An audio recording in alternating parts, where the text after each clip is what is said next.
I once dreamt of a gathering, many people all at once. Hands in the air, mouths open, something was afoot. Would the earth tremble anew? Everything was illuminated, like the title of the famous book I haven't read. We had held something for a long time, our breath, our desire, and it couldn't be held anymore. Something was haunting us. It was like falling in love, the same sensations, heart pounding, hands trembling, hope. Was something going to happen? I once dreamt of public space, where I could sit untroubled, read, write, eat, drink, also where we gathered to try to name the thing that aches. If it didn't hurt, we wouldn't scream. I'm always afraid of carrying certain things in my suitcases. Any spice mix that contains poppies, because I often fly through West Asia, too few warm clothes, and I almost never carry revolutionary tendencies. No matter where you are in the world, they are a problem. Neutrality is the emblem of the international flyer. You discuss airplane coffee and lounges and duty-free, but never, ever the war underneath the place you fly over. If you cannot see the dismembered body, it must be whole, right?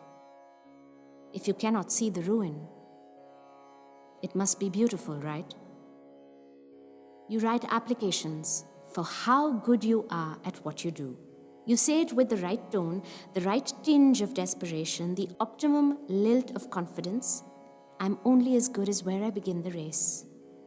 Enough longing for the first world to see your third world hard work. Not too much longing that it reeks of a possible future squatting. You're only a candidate for endowment when you won't take too much. My friend says she likes to look posh at airports, even if she's broke. She likes to look like she has it together, so they don't take her apart. Me, I like the friendly role. And I like to put on very basic makeup. Nothing fancy, just enough to appear I'm present. Dab on some lipstick, freshen your eye pencil, and apply a holiday vibe water-based cheek tint. Makeup can make you look a little bit less unsure. It helps you look like you get it, you do. You get this place, you know it. Straße means street. Bitte, bitte please. Entschuldigung, sprechen Sie Englisch? Haben Sie Feuer? Ich möchte einen Kaffee mit Hafermilch und ich will deine Wärme. Ich habe Sehnsucht. I'm here for it. Sprechen Sie Englisch? Haben Sie Feuer? Hast du einen Traum? Ich habe einmal von einer Sprache geträumt. Ich habe einmal von einer Sprache geträumt. Is that right? I once dreamt of a language. I got handed English.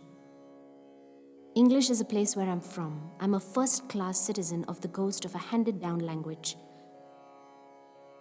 It bends, maneuvers, and dances under my command. There is no trace of my father's middle-classness, the smell of his sweat on a scooter, my mother's swapping Z for J, V for W, her hard-working doctor's illegible handwriting.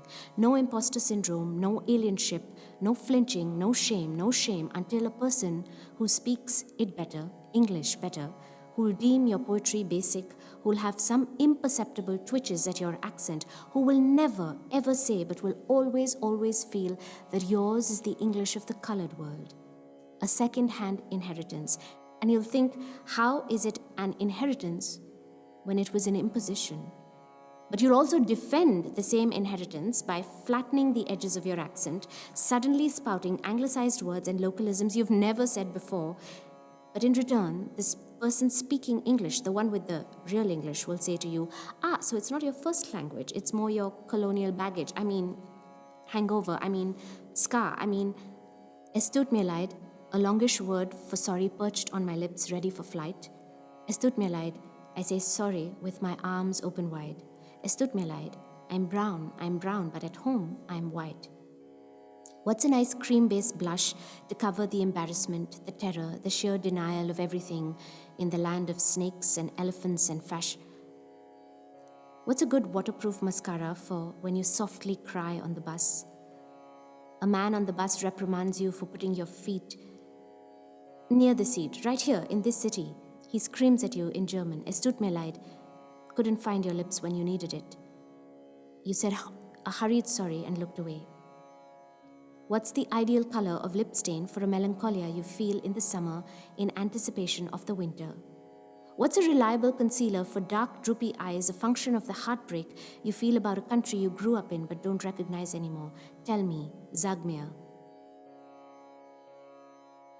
Woher kommst du? Ich komme aus.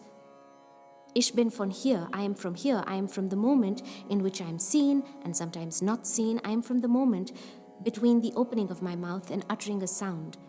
Cities live in rupture, someone proposed. I claim the rupture.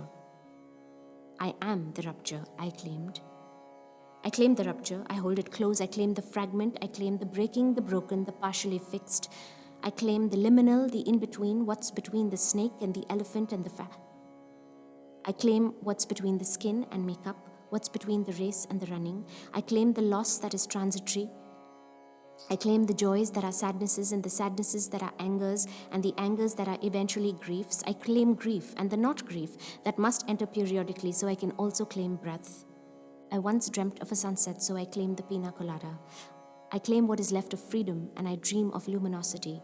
I claim highlighter and bronzer and blush and gel paint, though I will admit it's very hard to get off. I claim perfume. Perfume is a thing of wonder to me. When my friend asks me why I smell nice, I think about how women managed to smell like fruit and flower when they worked in kitchens and touched feet all day. They claim fragrance against their oppression. I claim fragrance against the years-long arc. I claim the fly, the endless buzzing, its dull, annoying persistence. Es tut mir leid, I don't claim too much knowledge or even this language I claim to know well. I claim Hindi's fringes, English's mutations, and somewhere there must be a chink, somewhere there must be a hole in German's absoluteness. I claim the phrase, the word, the pause, the unuttered, the half-said, the not said. I claim the moment before the disclaimer. I claim the question. I claim what's between black and white tonight. What you see is a portion of what I've claimed, what I couldn't and could have said, what was between thought and the finger drawing at the pace of thought, and the finished and the long metaphorical road that is unfinished, the sort of infinite, the sort of here and not here, the space between the sort of performer and sort of visual artist. Is there a world like that? Is there a place for her? Can you help me make sense of it? Kannst du mir helfen? Wo ist die U-Bahn? Wo ist die Leichtigkeit?